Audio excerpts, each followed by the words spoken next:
Dinipensahan ng pamunuan ng Basis Conversion and Development Authority o BCDA ang pinag-uusapan ngayong proyektong Pax Silica.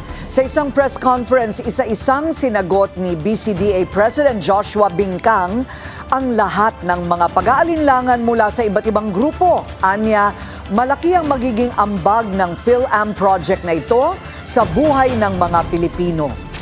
Joshua upang magbahagi. Pero hindi kumbinsido ang lahat sa mga pangakong benepisyo ng proyektong Pax Silica. Sa programang memo ng BNC, sinabi ni Bayan President Renato Reyes na sa gitna ng mga krisis sa supply ng kuryente at tubig, dapat munang tiyakin kung kakayanin ba ng bansa ang mga pangangailangan ng ganitong kalaking proyekto. The Pax Silica initiative will require 5,000 gigawatts ng kuryente. Saan naman natin kukunin yun? Tayo nga, meron tayong shortage ng kuryente ngayon, making us one of the highest, if not the highest, power rates in Asia right now. Same with water, no? Huhigop din ang tubig. No? Itong ganitong malalaking mga facilities, kulang na nga ang tubig ng mga Pilipino.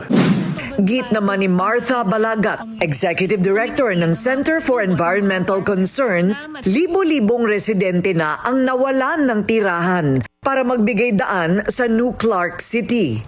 Meron na as far back as 2014, no, mga libo-libong Aita na ipinalayas para i-construct itong city at hinarang sila sa kanilang mga kabuhayan para itayo itong area. Iginit naman ni BCDA President Joshua Bingkang na kinikilala nila ang mga pangamba ng publiko. Anila hindi lamang paglikha ng mga trabaho at pag-aakit ng pamumuhunan ng layo ng Pax Silica, kundi ang pagtiyak din na maisasakatuparan nito alinsunod sa mga umiiral na batas at environmental standards ng pamahalaan.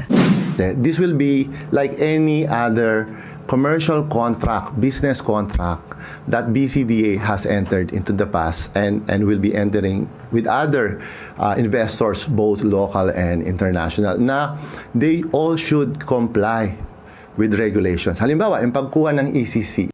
Nakikita naman ng isang eksperto ang Pax Silica bilang posibleng pagkakataon para mas makilala ang Pilipinas bilang isang umuusbong na sentro ng high-tech manufacturing sa rehiyon.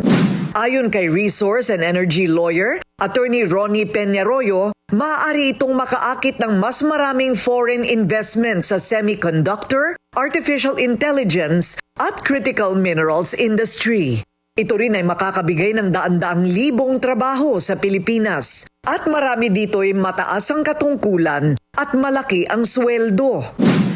Mag-relocate yung mga mga industry sa Pilipinas kasi medyo ang Taiwan ay politically unstable di ba? Kasi sa threat ng China. Pero yun ang objective din siguro ng Pax may Silica. ganun din. It's a geopolitical Hindi lang siya economic, mayroong political implications ng Pax Silica.